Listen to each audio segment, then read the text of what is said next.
What is going on, YouTube? PPS back here. It is the 17th of August, coming at you for our YouTube play of the day. For today, only one spot. I do have Pass the Prop in about an hour, but this is an earlier game again today, so I want to make sure we get this play out for you guys. And yeah, yesterday was a Nationals Cubs loses. I should have just taken the team total for the Cubs. It was a bad read on my own part here.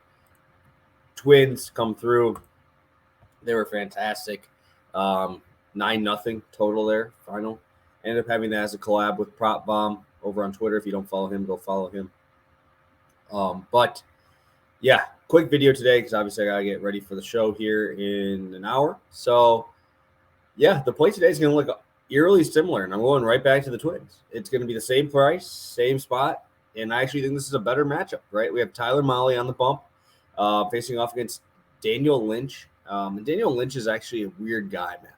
Very weird and very tough to read because he just blew up the Dodgers, right? 5 innings, 2 hits, 3 Ks.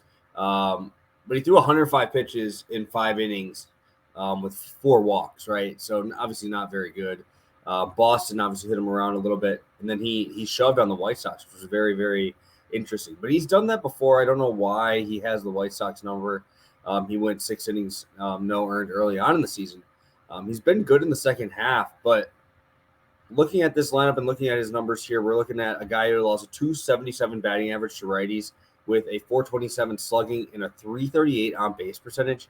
And really not K'ing that many of these righties up, right? So against righties this year, he's got a 22% K rate.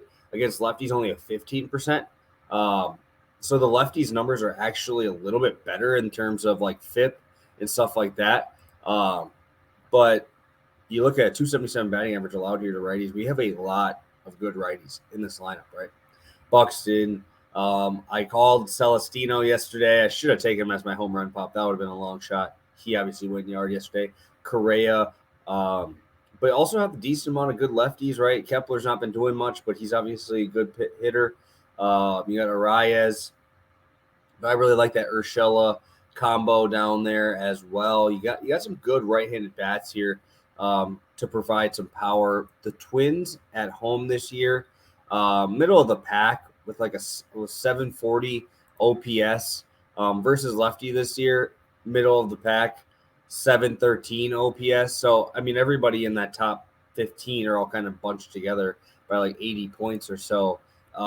But I just like this matchup in terms of Tyler Mahle having a very clear advantage here. He's been pretty damn good. His last outing, he was fantastic. 6 innings, 3 hits, 6 Ks. His numbers are always skewed to having his home road splits being very, very dramatic, but he's been pitching at Great American Ballpark for his home park for so long that I really think that this new change of scenery is going to help him out a lot. These are big games in a really tough division there with the Guardians and the White Sox. But obviously, I have money on the Twins to win this division on plus 550 tickets, so I'd appreciate it if the Twins can keep it rolling here. But it was such a good sign to see the Twins finally get those bats rolling like they did yesterday, right? They didn't have to use any of their heavy arms either. So that was very encouraging as well.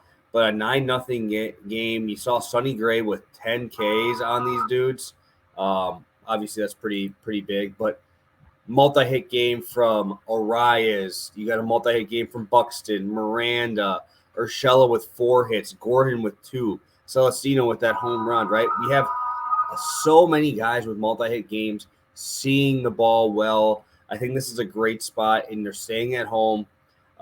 Last game of the series. I really like the Twins today. I do like their first 5 team total at 2.5, but I do trust Mahle enough to get us through, keeping that under 1 or 2 runs there, hopefully keeping them at bay. But I really like the Twins. Right-handed pop, obviously Arias is fantastic. That'll obviously help out a lot. And maybe having Jorge Polanco back today. I know he got removed in their last game, but could be another great addition because they just put up 9 runs without Jorge Polanco on the field yesterday. So that's even more scary. right? But yeah, I really like this spot. If you want to go into like the last 3 or 4 road games, his numbers are obviously skewed again. You go to the White Sox, he blanked them. Toronto got hit around.